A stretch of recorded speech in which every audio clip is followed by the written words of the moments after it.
Hey guys, तो जैसे कि मेरा बहुत ज्यादा वेट किया जा रहा था, मेरे को बहुत टाइम से प्रोवोक किया जा रहा था कि आओ अंशु कुछ बोलो। जैसे कि मैंने मेरा पक्ष रखा है वैसे ही आप अपना पक्ष रखो, सारी चीजें बताओ। तो एक चीज मैं बोलूंगी, एक घर में हजार लड़ाइयां होती हैं, हजार बातें होती हैं। अब उनको रोज रोज एक एक टॉपिक करके आप एक नई कंट्रोवर्सी क्रिएट करोगे, सारी चीजें करोगे, तो देखो ये मेरे से नहीं हो पाएगा।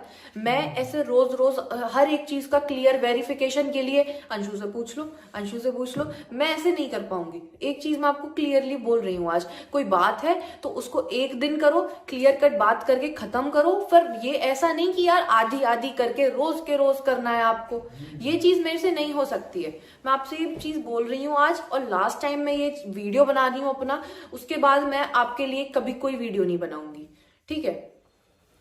आज जो बात हुई मैं उसकी बात करती हूँ। जैसे कि आज आपने मेरी रिकॉर्डिंग लीक कर दी है ना, आपसे जो मैंने बात करी, अब मैं अपना अब फीलिंग्स बता रही, मैं आपसे अपनी बात शेयर कर रही, आपने वो चीज सोशल मीडिया पे डाल दी, ठीक है। उसके लिए मैं आपको एक चीज बोलूंगी, आपको किसने अलाउ किया? आपने मेरा कंसेंट लिया कि अंशु मैं तेरी ये जो रिकॉर्डिंग है इसको मैं डाल दूं? आपने मेरे से पूछा? आपने मेरे व्हाट्सएप को, अपने जो वो मैकबुक था उसमें आपने, मतलब मेरा खुल रहा था व्हाट्सएप, उसमें से आपने पापा की जो वीडियो भेजी थी उसको आपने डाल दिया यूट्यूब पे कि देखो ये स्कूटी ले रहे हैं, इनको कितनी खुशी है, ऐसे करके आपने डाल दिया। आपको पता है पापा पल्सर नहीं चला पाते, वो ओवरवेट है, वो पल्सर नहीं चला पाते, कार चलाना उनको आता नहीं है, ठीक है, पैदल जाए वो ऑफिस।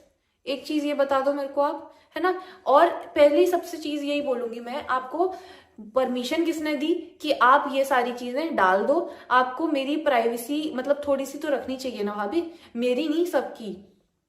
आप सबकी रिकॉर्डिंग करते थे घर में। मम्मी अगर अपना दुख बांट रही हैं, भैया के जाने के बाद वो अपनी बातें कर रही हैं मौसी से, या फिर पापा हैं जो किसी से बात कर रहे हैं, आपको उनकी हर चीज की रिकॉर्डिंग क्यों चाहिए, क्यों रखनी है?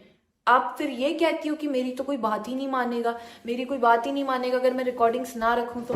एक चीज बताओ कि आपके पास मतलब आपके दिमाग में ये सारी चीजें पहले से प्री प्लान थी क्या कि मैं ये सारी चीजें बोलूंगी तो कोई मेरी बात नहीं सुनेगा, इसलिए मेरे को ये सारी चीजें आज रिकॉर्ड करनी पड़ेंगी? क्यों कर रहे हो? आपने उनसे पूछा क्या? हमारा कॉन्स्टिट्यूशन हमें अलाउ नहीं करता कि किसी की भी प्राइवेसी को हम ऐसे डिस्टर्ब करें।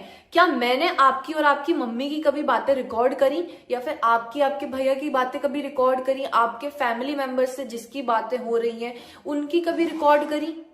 ये बता दो आप। नहीं करी ना। और ना ही मैंने आपकी या मेरी रिकॉर्डिंग कभी कोई जो है वो मैंने ऐसे बताई जो आज आप ये सारी चीजें कर रहे हो। एक यार इस चीज का भाभी आपको थोड़ा सा ध्यान रखना चाहिए, क्योंकि इस चीज से पहले ही मेरे को बहुत प्रॉब्लम आ चुकी है। मेरा जो स्कूल में एडमिशन हुआ था उससे मेरे को निकाल दिया गया, क्योंकि आपने जो पापा की रिकॉर्डिंग डाली थी उस व्हाट्सएप में उस लड़की का नंबर दिख रहा था जो जिससे मैं कल या परसों मिली हूँ। और उस लड़की के पास इतने कॉल्स पे कॉल्स आ रहे थे, 100,000 कॉल्स आ रहे थे उस लड़की के पास, कि मतलब अंशु से बात करा दो, अंशु से बात करा दो, आप उसके फ्रेंड हो क्या। उस चीज की वजह से मेरे को मेरे स्कूल से भी निकाल दिया गया। वो चीज भी मैंने कभी नहीं ऐसे यूट्यूब पे भी नहीं लेकर आई मैं उस चीज के लिए, ना मैंने कभी कुछ बोला आपको। पर लेकिन अब ना आप अपनी लिमिट से बहुत ज्यादा कर रहे हो। अब आपने सारी लिमिट्स पता है क्रॉस कर दी है, तो मेरे को बोलना पड़ रहा है, क्योंकि अब मैं सच में आपसे इतना प्यार करती थी, मैंने आपसे कभी मतलब आपके अगेंस्ट भी बात नहीं करी, पर लेकिन अब आप इतनी सारी चीजें कर रहे हो कि मेरे को बोलना पड़ रहा है। और मैं ये रोज रोज का कंट्रोवर्सी का नहीं कर सकती हूँ। अगर कोई बात होगी अब तो वो सारी बातें पुलिस के सामने होंगी या फिर कोर्ट में होंगी, वहां पे बात करो। यहाँ पे यूट्यूब पे रोज के रोज क्यों ऐसे करना है? और भाभी, आपने जो इतना बड़ा इल्जाम लगाया पापा पे, आप उसके लिए मेरे को पूछते हो कि भाई अंशु ने उस चीज पे भी कुछ नहीं बोला, अंशु से पूछ लेना ऐसा होता था कि नहीं होता था। तो मैं आपको एक ही चीज बोलूंगी, मैं उस टाइम पे कितने ईयर्स की होंगी, 13 ईयर्स की होंगी अगर, पर लेकिन फिर भी आपको ऐसा फील होता था तो आपने अपने मम्मी पापा को क्यों नहीं बताया? आपको अपने मम्मी पापा को बताना चाहिए था ना। अगर आप उनको बताते तो वो आपकी हेल्प नहीं करते, आपको सपोर्ट नहीं करते, क्या नहीं करते, वो आपको फिर उस घर से निकालते। अगर आपको